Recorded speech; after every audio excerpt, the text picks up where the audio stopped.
Ladies and gentlemen, my name's Paul, and in this Gaming Technical video, we're going to be discussing further Zen rumours. So, a couple of days ago, there was a slew of rumours and news popping up on AMD's upcoming Zen on a website by the name of carbonite.co.za. Now, this thread was swiftly what I thought was deleted, but I actually got a message from a couple of folks telling me no, that's not actually the case. And one user, I'm going to use his online handle, Redrain, and he told me that he actually managed to archive it, so thanks a lot to him. Now, I'm going to quickly go over some of the information we had previously, and then we're going to go into this new information. Now, I'd hasten to add, I don't know if this individual, not Redrain, but the person who posted the rumours originally, actually knows what they're talking about. However, it appears that it's actually pretty legit, because I've had a couple of messages, I'm not going to say any further, that's led me to believe that I believe these rumours might at least have some level of accuracy. Now, I don't know how accurate, and obviously truckload of salt, but I would say they're more than just a slight possibility that they're not just inane ramblings. I would say that they've got at least a reasonable chance that at least the majority of them have at least, you know, some credit behind them. Hopefully that made sense. Anyway, so I'm going to go into some of the rumours we've discussed previously, and then we're going to go into the new ones. So, first of all, there are some errata issues with the current sampling of Zen. Errata basically means that there's a flaw in the logic processes of the CPU. This isn't new. CPUs typically go through this when they're being designed. I say typically, not all the time, but it does happen.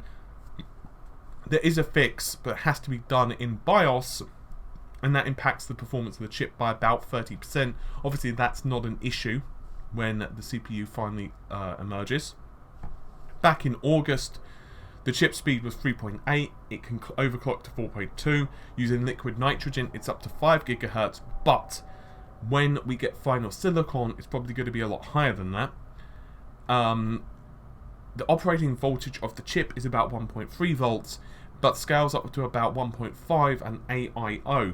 However, frequency scaling isn't the strong point at the moment with the silicon we're using, so hopefully that's going to get better. Performance, however, is the big deal, and supposedly it's particularly strong against Intel's latest offerings, and single thread and multi-thread is about on par with Haswell-E.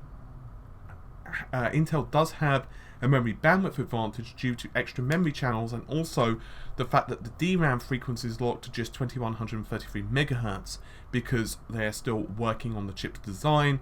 And so we also don't know how well the IMC integrated memory controller actually overclocks and actually could be pushed at the moment.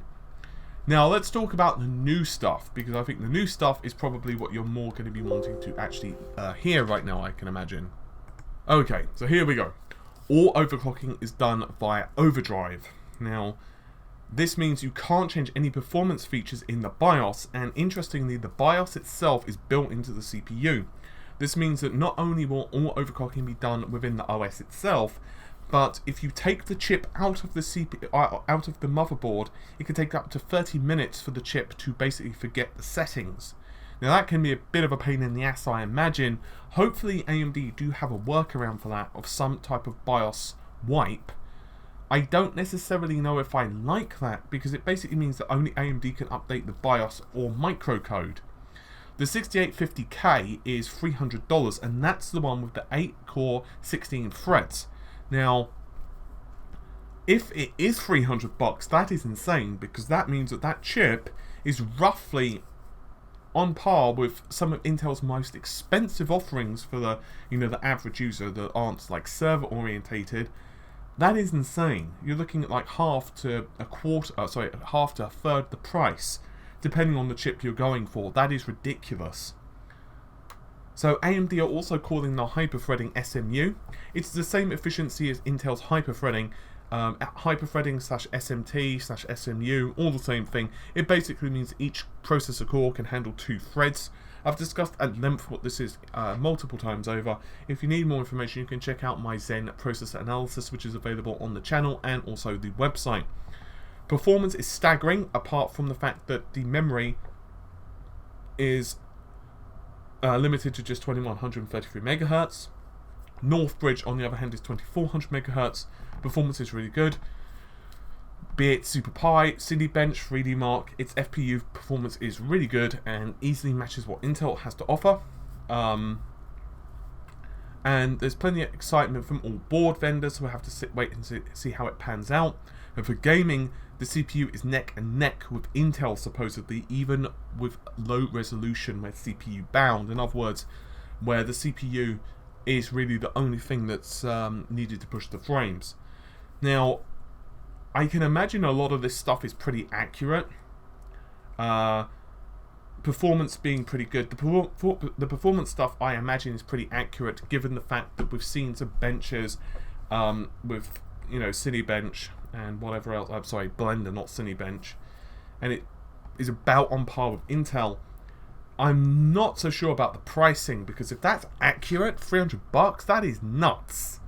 That is crazy town. That is, I mean, Jesus, let's say it's even $350. Let's add $50 to that. That makes like the 6900K and all the other chips just look bad in terms of pricing. That just makes it just look awful. So I guess we're just gonna have to wait and see on that one. I know it is kind of nuts, but yeah. Anyway, I'm gonna let you all go. Hopefully you've enjoyed the video. As I said, do treat these with rumours until you hear more. But for now, I'm going to get going. Take care of yourselves. And once again, thank you for Redrain for the archive. Take care and bye for now.